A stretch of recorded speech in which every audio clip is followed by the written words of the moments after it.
Mga kababayan, ngayong araw po ng Miyerkules, August 12, 2026, patuloy pa rin po natin minomonitor ang habagat o southwest monsoon sa may kanlurang bahagi ho ng ating bansa. Pero magandang balita, mas humihina na po ang habagat at ngayon po ay nakakaapekto na lamang po ito sa pagiging yellow warning diyan po sa area ng Bataan, Zambales at Occidental Mindoro. Pero may panibagong low pressure area na high chance po ang category para maging tropical depression o mahina ng bagyo.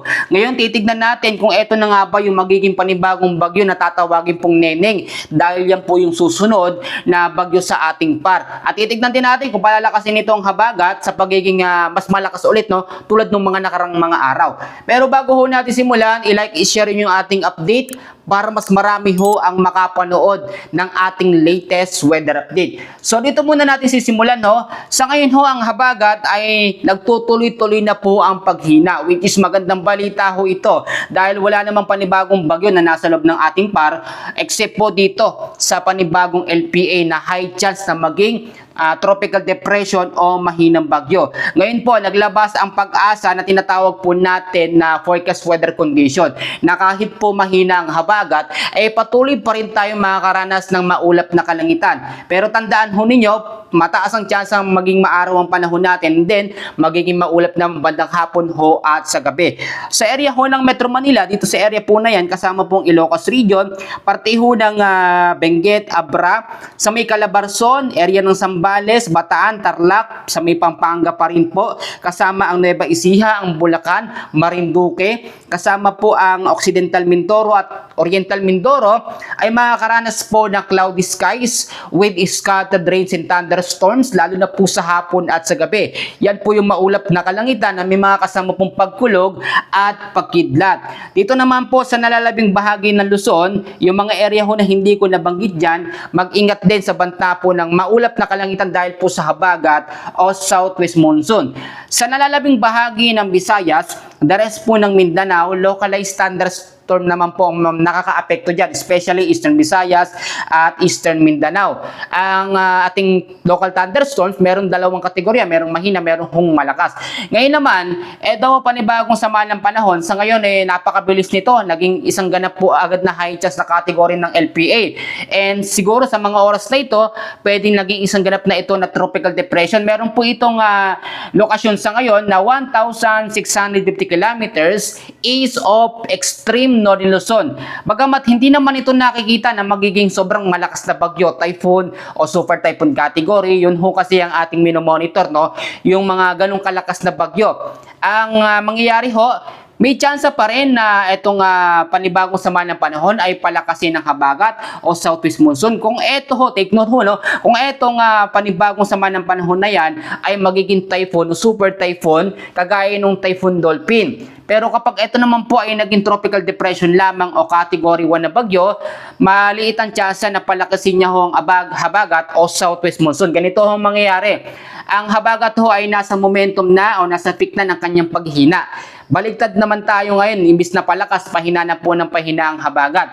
3 hanggang 5 araw na walang malakas na bagyo na lalapit dito, tuloy-tuloy po ang paghina ng habagat o southwest monsoon. At mangyayari po yung tinatawag natin na monsoon break. Ang monsoon break, yung pasamantalang paghina ho o pagkawala ng habagat, and then papasok naman yung maalinsang hangin na nanggagaling sa karagatang Pasipiko o ito po tinatawag natin na easterlies. Kapag merong easterlies, aktibo o mas prone tayo sa mga local thunderstorms, lalo na ho sa hapon ho at sa gabi.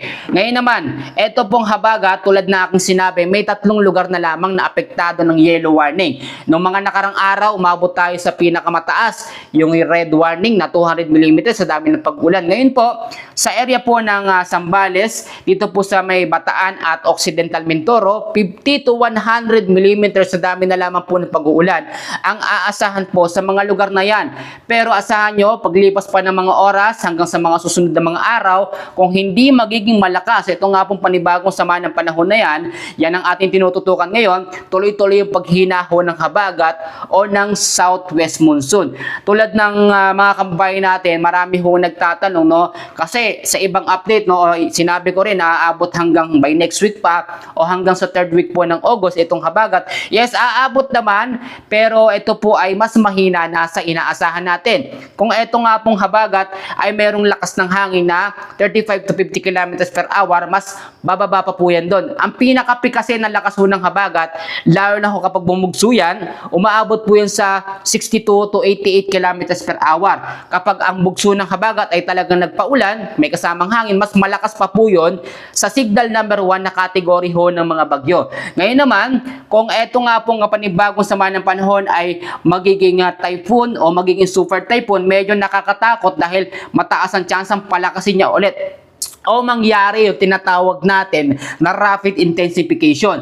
Yung mabilisang paglakas po ng habagat o southwest monsoon. Kapag kaganon, mas tatagal pang epekto ng habagat o southwest monsoon sa may kanlurang bahagi ho ng ating bansa. Ang nangyari kasi dito, normally nandito lang sa may kanlurang bahagi ng Palawan talaga ang area ng habagat.